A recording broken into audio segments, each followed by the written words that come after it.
admission in February. I'm supposed to be in school August 2022, but the date I got was for March 30th, 2023. There's no F1 visa applicant who is not spiritual, because this process alone, people really drip for the visa interview. I got to the embassy at 6 a.m. Did you hear me? 6 a.m. Oh, my visa interview was at 10. Let's give the people what they want. I'll be on it always and ever. Guys, welcome back to my YouTube channel. If you're old, thank you for sticking and staying with me. If you're new, thank you for subscribing. So for those who don't know me, I'm Hetty, or my name is Hetty. I'm currently an international student here in the US, basically navigating through the American system as an international student. So let's get into today's video. I was having a conversation with a friend, and then she mentioned wanting to know like my whole F1 visa experience, and I thought I'd recorded this video, but then I realized I just like touched a bit on it when I was talking about my whole study abroad journey. So I said, you know what, let's give the people what they want. Let me talk about my F1 visa interview experience, like the day I went for my visa interview. Let me give you all the gist. Before I get into that, let me give you like a little backstory, okay? I got my admission in February 2022, and I started looking for dates, and the date I got was for March 2023. But I was supposed to go to school or be in school by August 2022. So pay close attention to the dates. Admission in February, I'm supposed to be in school August 2022, but the date I got was for March 30th, 2023. Now, that was when I met the Fred Effect channel. So I'll always trace it back to Fred Effect. He has been very, very resourceful from beginning till now. So if you want to study abroad, that should be like your first go-to channel. Obviously, don't skip my channel, but you know, Fred has very much all the information that you need. There's this thing we call date hunting groups, where essentially we are just there looking for dates. That's why it is called date hunting groups. Now, getting closer to my start date, which was in, I think, April, May, I still didn't have any dates. And then I reached out to Fred, and then I told him that I wanted to go to Sierra Leone for my visa interview.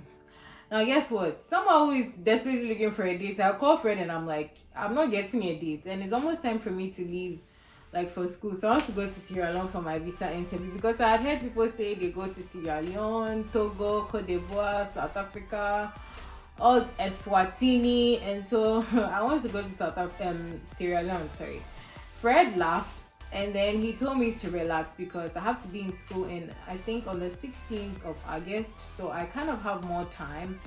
And not because he was discouraging me from going, but he basically drew my attention to the fact that I should think about accommodation, flight, and if I go and my visa is approved, I have to stay extra days because I'm not leaving the embassy the same day with my passport. So I should factor all of these things in before I decide to travel elsewhere to go for my visa interview. Mind you, I didn't think about all of these things. I was just eager to see that I have a date in the year 2022, because I know that's when I have to be in school. I didn't even think about it, whether or not my visa will be approved if I had gone to Sierra Leone. I applied for emergency, and I remember when I was applying for emergency, I'd heard too many stories of, oh, you need to wait 30 days or 60 days to your start date before you get your emergency approved. But I did mine in May, and then I got it approved in a week. Others have to wait longer, but I got mine approved in a week. And I didn't get an email. I opened my portal one day, and then I saw that my emergency has been approved. Like, I saw the notice on my visa application portal. So now the dates that I'm going to be seeing are emergency dates and not the regular dates that everybody else sees. I still kept checking. No dates. Still checking. I was still sticking to my 31st March 2023. I remember trying to reschedule again. When I opened the thing, the days that were available were still the same dates that I had. I said, okay, let's see what God will do. Maybe some last minute miracle will happen. But one day, I had joined another group, which was emergency date hunting, where we are all looking for emergency dates. And then I think I was out with friends chilling because I cannot come and keep myself. And then I saw, like, my phone kept beeping, and then I saw a message in the group chat. This was around first week in June. I saw a message from the group chat, and I had picked up my phone 5 minutes after the messages came up, and I saw like dates available. Honestly, one part of me was like, you wouldn't get a date. The other part was like, oh, just give it a try. So I was like, let's try it, and then I may never know what will happen. I logged into my portal, and then I saw a date for July 10th, 2022. The speed at which I used to click on select dates, and then when I got the confirmation email, I just said, I'm not going to stress about dates anymore. So now I just have to focus on preparing for my visa interview. So all that while, I was waking up at 4 a.m. Ghana time, because it was like 11 p.m. here, and that was the time they were available to train us for the visa interview process. Now let's talk about the whole visa interview day. Just going to touch a bit on the documents that I took. I took my transcript, all the documents that I used to apply to my school. I printed out my DS-160 confirmation page. I printed out my visa interview confirmation page. I went to my passport. Obviously, you cannot go for a visa interview without a passport. Then I don't know what you're going to do at the embassy. So I took that, and then I took my service fee receipt. I took my MRV receipt, which is the receipt for the visa application process, I believe. Yes. To the visa interview itself, I got to the embassy at 6 a.m. Did you hear me? 6 a.m. Oh, my visa interview was at 10. I thought I was early. Well, when I got to the embassy, my dear, I was late. The number of people I saw standing under the tree, I was like, where are these people from? Don't they have homes? Like, why are they here so early? And then I realized, like, okay, just as determined as I was, other people were also determined. Now, one reason why I went very early is because trained and told once again by the Fred Effects team to be there early, because sometimes the people who are scheduled to go before you might not be a large number, so then they would call in for the other time slot, so you just have to be there. And that is very true, and I'll tell you why. Now, I think around 7 a.m. we saw one policeman walking towards that side, so we all started moving closer to the tree. And then he came to announce that they'll be starting shortly. So those who are scheduled for 7:30 to 8 a.m. should line up. And then we begin the visa process. I was like, I was nervous. I'm not going to lie. I was really, really nervous. And then when I got there, people were in suits and tie. People too came in like all these African prints, like dressed like chiefs. I was wondering like what is happening, and I was just looking at myself. I was wearing a jeans and then an office shirt and then flat shoes, because I'm going for an F1 visa interview, so I'll be expected to dress the part. So I just put in my head that okay, maybe they might be going for some kinship events or something, so they are trying to portray the whole African. And some people too had come in African prints, long sleeves. People really draped for the visa interview. I was like, hey, is the visa officer going to look at me from head to toes? I was a bit confused, but not to say like dress how best you want to dress, be comfortable, but always bear in mind the kind of visa you're going for, the interview you're going for, and make sure you look the part. Visa applicants in suit and tie. I was like, okay, these people are very serious. So it's like some of us, you came to play, but in any case, your dressing doesn't really determine, but you still need to make sure that you dress the part and make sure you look presentable. The visa interview started. They came to call the security personnel came to call the 7:30 to 8 a.m. people to walk with him into the embassy. And then this is where tension started rising. People were getting anxious, prayers were going up, and mind you, people came to the visa interview with their pastors, their family members, their friends, their support system. I'm a hetty. I was on my own, jejely under the tree. I say, I came all here by myself. Oh God, now you are carry come. I came with you, so please, we are not leaving here the same. The first people went in and then they came back. Some were approved, some came out with smiles and joy, and then you see people running to hug them, crying, like you could feel those joyous moments and stuff like that. Others too came out, and then you see that they didn't get their visa.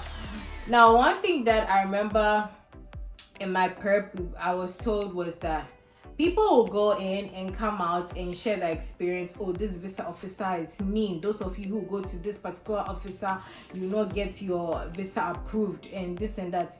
You just have to ignore such comments, and lo and behold, they didn't disappoint. I remember I was in line, and then one man went in and came out, and I think he was coming for a church conference or something, and then he said the visa officer did not approve his visa. He explained everything, and what he's going to do is for the Lord. And the visa officer, he was just saying so many things, and he said all those who go to this particular visa officer, just 1 minute, he deny you, so don't even stress yourself when you get. He described the visa officer into details, like don't give yourself any hope, you deny you. I was like, oh, you don't have to say that. Obviously I didn't tell him, but I was just saying that in my head, that you don't have to say that because you're already discouraging people and you're dumping spirits. So I mean, that was you. It doesn't mean that it's going to happen to someone. That's an unfortunate situation, but you know what, other people also have to go, so we just have to hype up each other. Some people go in and then they come out, they're jumping and screaming. I'm like, hey God, let this be me, or let this be me. Like, let me go in and come out and jump the same. It was 8:30, and then they came to call those of us who were scheduled from 9 to 10. I was like, 8:30, but why are we going in early? And then the security personnel told us that the queue is moving very fast, so we also have to go in. So my thought was, once we enter the embassy, we are going straight to the interview, but nope, that wasn't it. We lined up right in front of the entrance, and then there's somebody who's going to check and mention your name, and then you enter the embassy. So the security will screen you, and then you put your clear file through some system, make sure like your pockets are empty. The only thing that I think we were allowed to take into the embassy was a car key, but no phones, nothing else, nothing less. And then we entered, and we had to sit outside under a canopy. So somebody from the embassy is gonna come out and call you, and I think it should be you should be 7 in a group. Yes, he's gonna mention your name. So that's how he was doing. No, I think he was giving numbers. So 1, 2, 3, 4, 5, 6, 7, and then you line up. And that was where I was like, okay, this is getting real. Man came out, and then he came to call first 7, second 7, and then when he called the next 7, I was part of the 7. And I think the chief who was in front, no, I think he was behind me, but he wasn't supposed to join those of us who were being counted. And then he got up to join us, and then the man was screaming, I didn't call you. And I was like, hey, some king being somebody's regional, and you're screaming and shouting at him like that.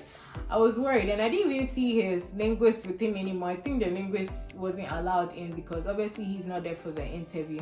And so this man had to sit down quietly. It is that day that you are humbled to the I don't know how to describe it, but you are just calm. Everything they say, you're just because you came there for a purpose, and at that point you are just focused that you want to make sure you get that out of the way, and then you'll be able to get through it smoothly and just go to your respective homes. I went to grab a seat, and then I saw that people were lining up to go to this. It's like a booth where more or less like you are at the bank and you're speaking to a teller. Yes, that is how the setup looks. And then people go there, and then they come back in queue. So I thought that was a visa interview. I was like, this thing is so short, so what is happening? Not knowing, when it got to my turn, that's how come I got to know. So the first part, we submitted, I submitted my passport, my I-20, and then they asked for two passport pictures, and then they did fingerprints. He put my I-20 and then my service fee receipt in my passport when he gave it back to me. So I didn't get the passport pictures back. Yeah, I didn't get the passport pictures back. And then after that, we now had to actually go queue for the visa interview. So it was more or less you're in line, and then you're waiting to have your turn. And that was when I realized I could actually hear people being approved and people being denied. I thought this thing was going to be some quiet, low-key, something. You know, sometimes you can go for these interviews, it's just you and then the person interviewing you. So even when you come out, whether it went well or it didn't go well, you can say something in the moment to the people around you. And if it didn't go, you go to your house and you go and cry quietly. Nobody knows whatever happened. But this one, you can hear when somebody is being approved and somebody is being denied. So the queue was moving, and then I saw the visa officer that the man spoke about when I was outside waiting to get into the embassy, and then I was just smiling and shaking my head, and lo and behold, he was actually denying people. He's not going to wait for you to talk. Just 1 minute. I'm sorry, I cannot approve your visa. They are using microphones so you can hear them. So I'm sorry, I cannot approve your visa. And I'm just standing there and I'm like, hey God, okay. But the only thing I kept telling myself is, me, I'm not living here with my passport, oh God. That brings me to something that I saw in a friend's video, and when she was sharing her visa interview experience. I think I'll post her link in the description box so you could also watch it out. It was a conversation she was having with the Fred Effect channel quite recently on Fred's YouTube, where she was sharing her journey. And then they were talking about this whole study abroad process, and then precisely her visa interview experience. And Fred made a comment that, I'm sure he'd be surprised that I remember this, but he made a comment that there's no F1 visa applicant who is not spiritual. I repeat, there's no F1 visa applicant who is not spiritual, because this process alone, you pray like never before. Even if it's fasting, you will fast. Trust me. Effects channel prepped us very well, because everything I was hearing there were questions that I had heard on my mock sessions with his team. Because basic questions like, what's the mascot of your school? If I didn't join, I didn't even know what a mascot is. And this was the question somebody was asked, and the person was denied because they didn't know. And for that person, the visa officer blatantly told her that you're going to this school. This is basic knowledge or basic information that you should know. So you not knowing shows me you don't know what you're about and you're not prepared to actually go study in this school. And he just denied her. And one thing I also noticed was that the visa officers were not even looking at the person they're interviewing. They're looking at those of us in the line. So it feels like if you're being chatty or misbehaving or something and you come to them, they already have this notion about you. So they know how to have the conversation and all of that. And I also feel they were looking out for your level of confidence and if you were anxious or anything. Remember, we had 3 officers, and then there was 2 guys and then 1 beautiful lady as well, who were doing the visa interviews when I went for my visa interview. Now, my personal visa interview and how it went. I got that the man told me to pass my documents. So that was my passport, my I-20, my service fee receipt, which was already placed in the passport, and then I just gave it to him. And then he asked me to put my hands and do some fingerprints, which I did. And then he asked me how many schools did I apply to, and I mentioned I applied to ABC schools for this particular program. So whilst I was talking, he wasn't even looking at me, or he wasn't even looking at me the whole time. And then he asked me, what do I do? So I mentioned my job, I mentioned my roles and responsibilities, some of the things I do. And then he was quiet, and I saw that he was typing on the keyboard, still not looking at me. And then at this time I saw that he was looking at his screen. And then he asked me if I had traveled outside my home country before, and then I said no. Look, at that moment I saw him take my passport, put it behind him, and I was just saying in my heart, thank you, Lord. I remember we were trained vividly that whatever you put in your DS-160 is what should be asked. So make sure that what you have in your DS-160, you have it at the back of your head, because you can be asked and you'll be expected to give answers that align. Now, when I saw him put the passport behind him, I just said, God, thank you. And then he was trying to grab a sheet. We have been prepped on the types of sheets they give you, sheets of papers they give you if you have been approved or you've been denied. And then I saw him grab the sheet that had the little box underneath, and then I just said, thank you, Lord. He took out the sheet, and then he gave me back my I-20 and then my service fee receipt. at that moment, I'd always heard people say, it's at that point, whatever they say, will pass here and will come out from this way, you don't hear anything. I thought it was just like they being sarcastic or trying to be extra or something. Let me be honest with you, I did not hear anything that the visa officer said at that moment. I just heard, take this white sheet. I didn't hear anything. I just grabbed the sheets, grabbed my I-20 and service fee, and I ran out of the embassy because I didn't want to get in and say, excuse me, miss, come up. Don't come and call me to come back, please. The Lord has done his work. I'm going. And the things that I learned from this process is, I'll say positive thoughts. Affirm yourself, because like I said, people went in, came out, and it didn't go well. And so because of that, they'll try to project their denial on everybody else and make you feel as if it's something that's going to happen to you. But ultimately, you are the one in control or in charge of your thoughts. So you're prepared. Don't go listening to other people's answers and confuse yourself. That place is not the time for it. Honestly, it's genuinely not the time for it. And also, depending on the visa category you're going, make sure you dress the part. If you're going for an F1 visa interview, make sure you look like a student. If it's B1, B2, if it's a business seminar or something, make sure you look the part. And then most importantly, I'll just say, make sure you have all your documents with you. Like I said, some people had to now run around and go look for a place to take passport pictures. Don't let that be your story. And as much as possible, my interview was at 10, but I got there at 6 a.m. So use my experience to learn something and just make sure you go in prepared. But I'll be on it always, always.